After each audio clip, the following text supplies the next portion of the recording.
Bonjour tout le monde, alors aujourd'hui on se retrouve avec le bilan de ma rotation make-up du mois de septembre. Alors, la palette P. Louise elle pèse quasiment 1 kg, c'est dur de la tenir à bout de bras. Alors comme vous le savez, comme à chaque vidéo, je vais vous présenter d'abord mon classement palette, donc de celle que j'ai le moins aimée à celle qui a été ma préférée, et ensuite je vous présenterai les autres produits de ma rotation du mois de septembre, en vous disant ce que j'en ai pensé et sur certains produits si je pense les décloter ou pas. Et je vous prévois de vous faire un déclotaire incessamment. Alors je pense que ce sera courant octobre, quand encore, j'ai pas fait mon planning de vidéo, donc ce sera dans le milieu de mois je pense. Voilà. Alors pour commencer le classement, alors celle qui m'a le moins plu mais qui reste quand même par rapport aux autres, donc c'est la Sizi, par rapport aux autres de cette marque. Elle est pas trop mal, elle est quand même pigmentée, les lumineux sont vraiment pas top, par contre ça c'est dommage. Voilà, c'est, je l'appelle le lapin parce qu'il y a un lapin au centre, je sais pas si vous verrez. Si je vais réussir à faire une mise au point. Voilà, donc le petit lapin central, donc c'est pour moi c'est la Alice Lapin de chez Sizi. Non, celle-là je pense pas la garder parce que les mats sont corrects par rapport aux autres palettes. Enfin, sur moi, après, c'est voilà, d'autres personnes ont testé la même palette et trouvé qu'elle est très bien. Moi, je la trouve vraiment peu pigmentée, sachant que quand je fais mon classement, je prends aussi en compte le rapport qualité-prix. Parce qu'à côté, une palette qui va être à peu près au même tarif, elle coûte 16 € quand même cette palette. Si on prend par exemple une Colourpop, on va avoir quelque chose qui va être bien meilleur. Alors que bon, au final, le packaging n'est pas non plus hyper, ça reste du plastique, c'est pas hyper travaillé. Donc il y a autant celle avec le chat ou avec le Han que je vous ai présenté dans une autre vidéo, il y avait quand même un peu un travail sur le packaging qui pouvait expliquer le prix par rapport à la qualité des fards. Là, bon, on est sur un 9 phare classique, voilà. Donc celle-ci, je ne pense pas que je vais la garder. Le packaging est très joli, mais la pigmentation pour moi est décevante. Ensuite, ça a été compliqué cette rotation parce qu'il y avait quand même de très bons produits. Donc en 9ème position, je vais mettre la Sleek. Tout simplement, elle est de bonne qualité, la pigmentation est au rendez-vous. Toujours, elles sont très difficiles à ouvrir ces palettes. Voilà comment elles se présentent. Je vous enlève le petit. Voilà, j'ai fait de très jolis make-up avec. Par contre, les lumineux sont pas très lumineux. Autant les mats ça va, presque certains lumineux je m'en suis servi comme des mats. Voilà l'harmonie. J'ai fait un make-up style coucher de soleil avec ces trois là. C'était, ou lever de soleil comme vous voulez, c'était super joli. Voilà, les fards sont bien. J'ai quasiment testé tous les fards de la palette je crois sauf le noir. Donc c'est une... Pour le rapport qualité-prix c'est une bonne palette. Après voilà, c'est plus... c'est une palette, c'est les Sleek, c'est une marque qui a 10 ans, donc on voit qu'il y a 10 ans, voire 20 ans, je sais pas. Les premières, oui, c'était dans les années, on va dire milieu des années 2000, donc on est sur des palettes qui ont 10-15 ans, alors pas forcément les palettes que j'ai là, mais la marque, donc, et je pense pas qu'ils aient reformulé ces palettes là, alors je sais pas les nouvelles qu'ils ont sorties, mais en tout cas sur, donc celle-ci c'était la palette Rio Rio, donc elle arrive en 9ème position parce que voilà, les mats sont très bien, les lumineux je les trouve un peu perfectibles, donc pour moi pas assez lumineux ou à accentuer avec, alors soit j'ai utilisé une Jelly Much de chez Colourpop, soit j'ai utilisé tout simplement un fard liquide de chez BH Cosmetics pour donner un peu plus d'impact au côté lumineux. Donc ensuite on va arriver dans la partie un peu compliquée. Alors je dirais là en 8ème position la Wild Jaguar, parce que en fait j'en attendais beaucoup de cette palette et il y a aussi le côté rapport qualité-prix qui joue. Je trouve que les lumineux dans celle-ci sont un peu moins impactants que ceux des autres palettes de la gamme. Après les mats il n'y a rien à dire, mais voilà, j'attendais un peu plus notamment au niveau de ce fard là et je trouve qu'il est... sur la paupière il a un rendu qui est pas hyper intense. Donc après c'est sur ma paupière, peut-être que chez quelqu'un d'autre il sera plus intense, mais chez moi il était pas super intense. Donc j'étais un peu déçue, donc je la mets en 8ème position.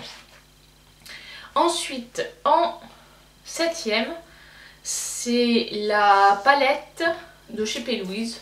Bon, elle est à cette position là tout simplement parce que c'est une palette de neutre. Donc c'est une bonne palette de neutre, il n'y a rien à dire, vraiment vous avez de quoi faire. dans tous les tons. On peut l'associer avec d'autres couleurs parce qu'il n'y a pas énormément de lumineux, mais au niveau mat vous avez vraiment ce qu'il vous faut. Donc c'est une bonne palette, il y a du choix, mais ça reste une palette de neutre, donc bon voilà. C'est pour ça qu'elle arrive à ce classement là. Globalement les palettes dont je vous parle maintenant ont une bonne pigmentation, il n'y a pas trop de soucis, c'est plus on va dire la, comment dirais-je, la color story, ou voilà, ce qui va faire son originalité, c'est vraiment est-ce que la palette a vraiment un plus, et là c'est une palette de neutre. Le rapport qualité-prix est correct parce qu'on a quand même pas mal de quantité de produits. On a 36 fois 1,7 g de produits. Donc il y a largement de quoi faire. Si vous êtes make-up artiste, je pense que ça c'est une palette à avoir. Puisque là vous pourrez faire avec celle-là vraiment beaucoup de make-up. Ensuite on va passer, je sais plus où j'en étais, je crois que j'en suis à la 6ème. Oui c'est ça. Alors la 6ème, un petit peu compliqué. Je pense, ouais, la Vine and Only de Colourpop. Elle est très bien, les lumineux sont comme d'habitude, j'aime bien, ils ont un beau rendu sur moi. Voilà, c'est pas la meilleure de Colourpop, mais on a vraiment une belle palette dans les tons rouge bordeaux. Donc une palette qui va bien pour l'automne. Bonne qualité des fards, ça se travaille bien, c'est très bien. Après voilà, c'est du monochrome et parfois j'avoue que bon, c'est pas ma couleur préférée, mais elle est très bien. Donc ensuite je vais classer la Caméléon de chez Huda toujours.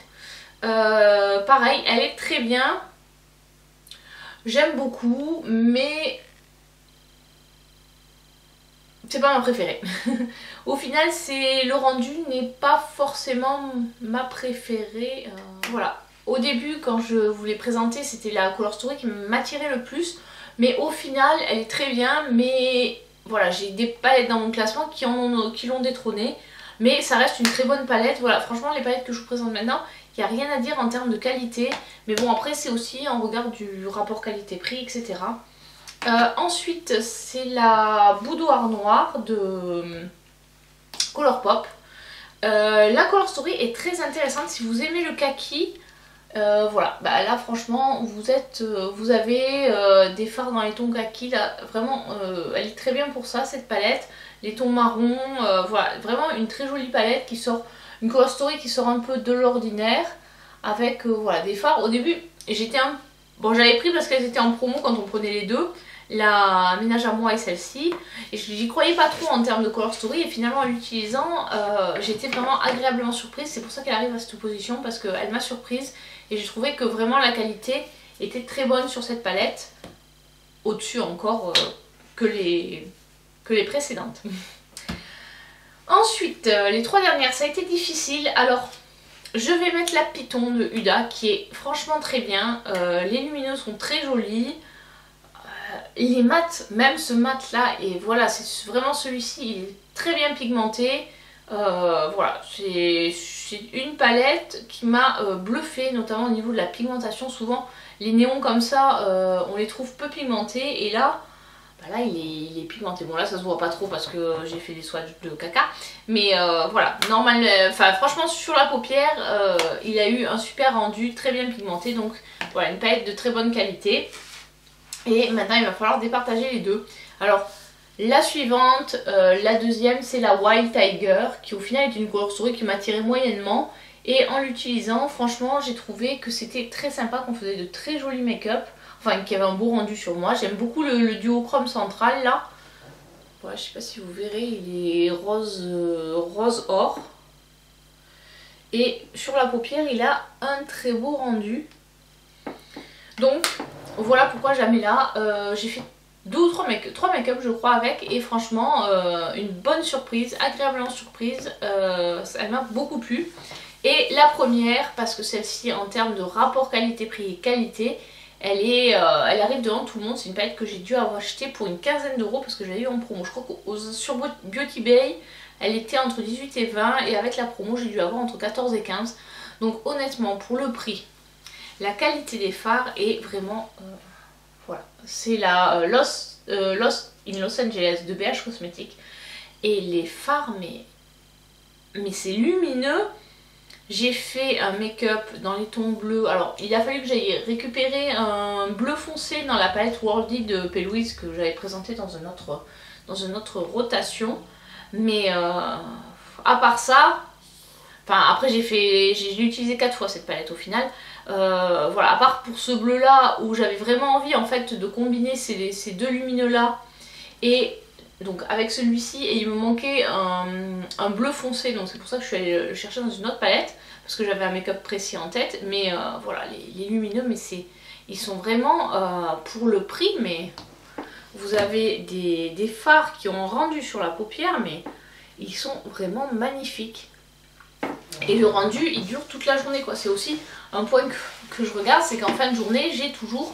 Alors, ça a perdu un peu la lumière, mais ça reste quand même joli quoi. C'est pas un maquillage qui s'est éteint. Moi souvent, avec ce que je reproche un peu avec les fards Natasha Denona, c'est ça, c'est qu'au bout de 2-3 heures, en fait, le maquillage, il s'éteint, la lumière, elle part, sans forcément que les lumineux, ils bougent, mais je trouve qu'ils sont beaucoup moins lumineux. Je sais pas comment expliquer ça.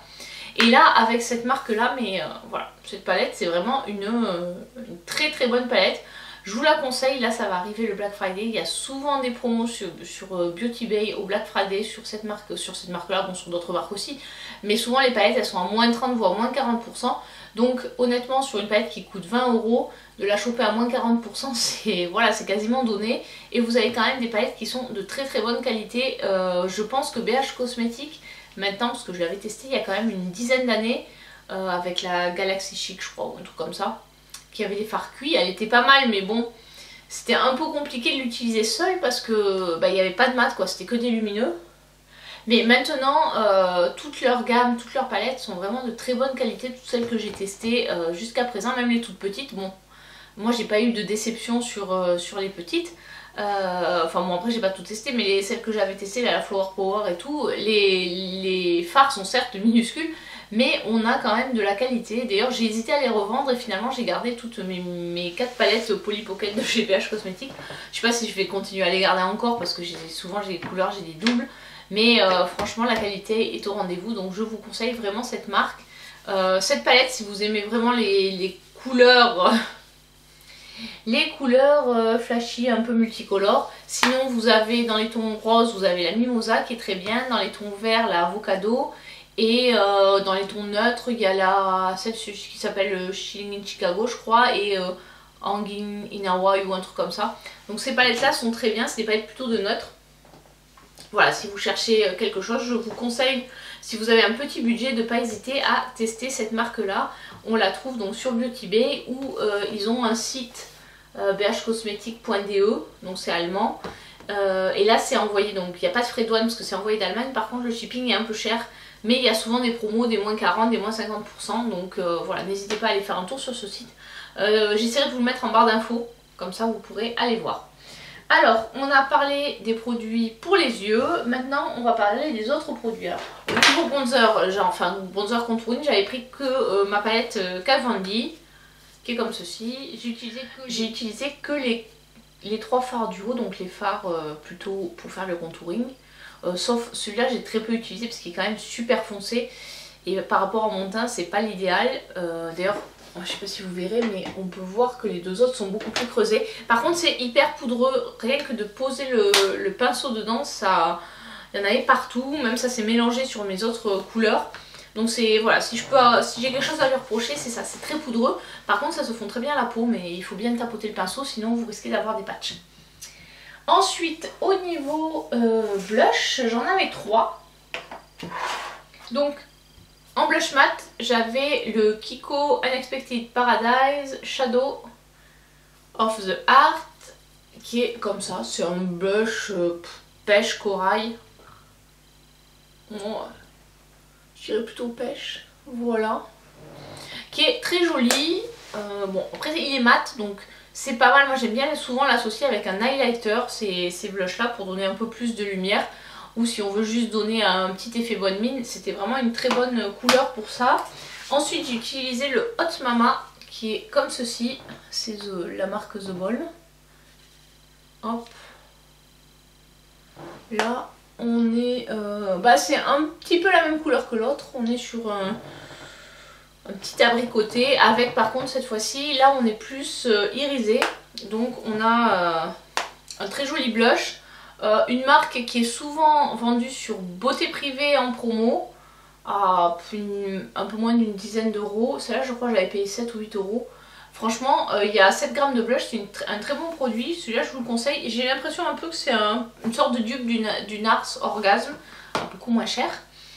Et enfin, de chez MAC, le Under My Plum, qui est comme ceci. C'est celui qui me restait à tester de la collection Black Cherry. Voilà, il est comme ceci. Il est irisé et dans les tons un peu rouges. Donc il donne tout de suite bonne mine, il faut en mettre très peu. Mais ça va, il se dose facilement et il donne vraiment bonne mine avec ce côté un peu glowy.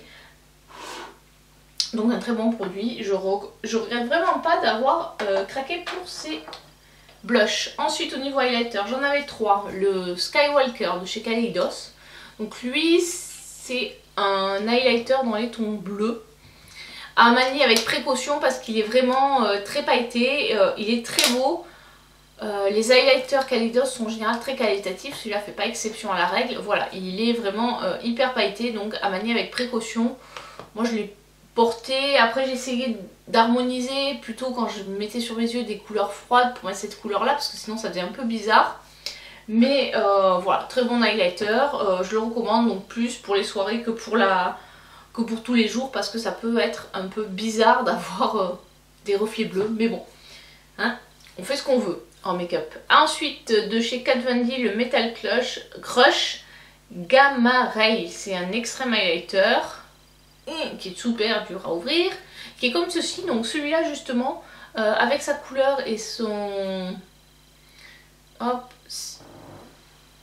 voilà, il est là. Il allait très bien avec mon blush Kiko, je trouve qu'il se complétait très bien. Il apportait justement de la lumière pour le blush Kiko et franchement j'ai trouvé très bien.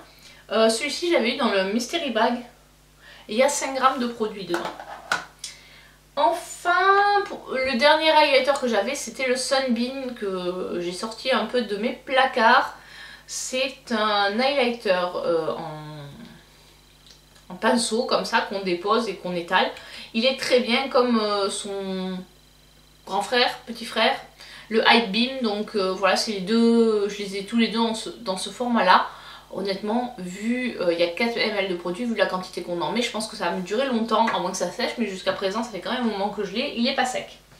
Donc voilà pour les highlighters, globalement pas de déception sur cette gamme de produits. Et ensuite il y avait les rouges à lèvres. Alors là j'ai eu plus de déception, en commençant par le Fenty.